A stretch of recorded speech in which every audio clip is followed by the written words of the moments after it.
here we go again with radical CNN not comprehending how numbers are, not comprehending how basic economics work, and just having a literal public meltdown live on the air with Ben Shapiro. They're talking about Doge. They're talking about the national debt. They're talking about Social Security. It's absolutely funny. And the best part is it's free. All I ask is that you like and subscribe to this channel so you can get more content like this. Without further ado, let's have a look, because you're going to love every bit of this. Which brings us back to the age-old debate. When should you retire? Ben, you're going to be kicking at 69 years old doing this thing? I mean, the life expectancy, if you make it to 65 and you're a dude, is now 83. So the real question that I was asking is, when should the government pay you to retire? Which is a sort of a different question than when should you retire. When you should retire is sort of a personal question, and also depends on your definition of retirement. I don't think that, you know, if your goal is to be 65 and sitting on a beach for the rest of your life doing nothing, that the social science tends to say that's not very good for you. You actually should be involved in your community and get involved and still have a side job and all the rest of that. But if we really believe that we can't raise the retirement age and we're never going to change that, we will go bankrupt. And all the talk about cutting at the margins, you know, whatever Doge is doing, that's not going to touch the real driver of the systemic debt in the United States. Women are living to 85 if you make it to 65. Men are living to 83 if you make it to 65. That's 20 years on the public dime. When you're talking about, hold on, when you're talking about the government paying, you're talking about Social Security, Yes. Which is people's money. Well, it is. Well, it is not the money you paid in. It's the system that they pay into. Well, no, you're every calling paycheck stub. Okay. Yes, but believe me, I pay a lot. I know I pay into Social Security. I don't know about you. I promise you, the amount that people are taking out is not the amount that is going in, which is why we are going bankrupt. Okay, but it's not the government just handing out a blank. So this is the age-old argument of capitalism versus socialism. I mean, when you should retire is a lot dependent on your own personal financial situation and your own personal goals. When you should be able to get money from the government to do nothing as an old age security is where this argument is now going forward, right? Some people have enough money to never work again a day in their life in their 40s, or sometimes in their 30s, or in their 50s, or sometimes it's in their 60s. Some other people kind of, you know, rub the government system, not just in America, but also in Canada, you know, as long as they can at younger ages, and they are technically retired at a much younger age. It's just all dependent on who the individual person is, right?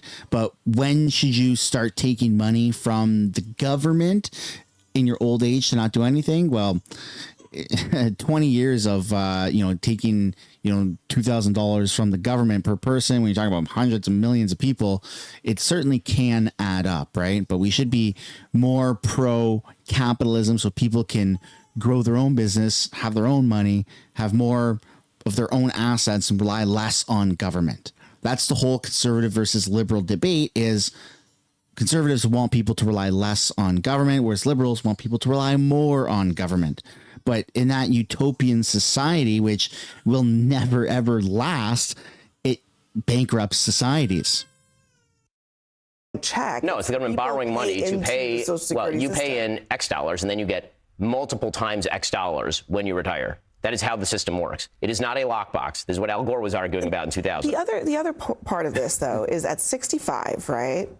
I mean, yeah, you might be in great health, but many people are working hard jobs. They're on their feet. It depends on what job. I'm not saying if you're working back-breaking labor and your leg is falling off that you should be. I mean, by the way, I just totally reject what you just said about how we're going bankrupt due to Social Security. Really, you don't think like the trillions of dollars we've spent on wars in the Middle East might have something to do with that? It is not even our remotely national a percentage debt. of what we spend on Social Our national Security. debt shot up significantly after 9/11, after we started invading countries in the Middle East. You should look at a chart of now we're at national 30. debt. In 2008, we're spending hundreds of billions of dollars on Israel, on Ukraine. I mean, honestly, these foreign conflicts have a lot more to do with our national debt as opposed to us paying into the Social You Security think system. Israel is a bigger portion of our budget than Social Security, Medicare, I think we Medicaid? spend way too much money on military aid for foreign countries. You think Absolutely. Israel is more Do than you Social think Security? that I think. Never facts, never I know. Liberals are always I think. Feelings over facts. I think this, I think that.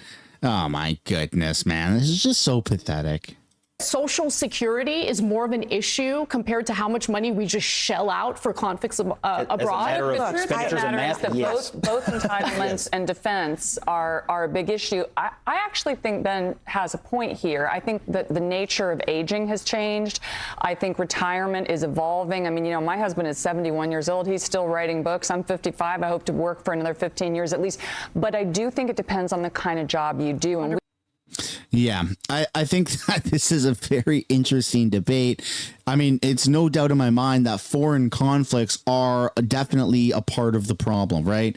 America and Canada included have given hundreds of billions of dollars to Ukraine. And like that money does add up where it could be otherwise reinvested into the country's infrastructure, right? So that absolutely is a proponent to it. But there's also the fact that, you know, the West is now trying to make people rely more on government, which is just not sustainable in the long run. You're going to increase that, and that's just going to collapse an economy. And with massive other shifts of, you know, potential superpowers on the rise, like China in conjunction with Russia, with India, you got to be really careful of how you navigate the financial waters these days, because China is looking and hoping for the downfall of America, and liberals forget this. And so kind of want to pass the question off to you.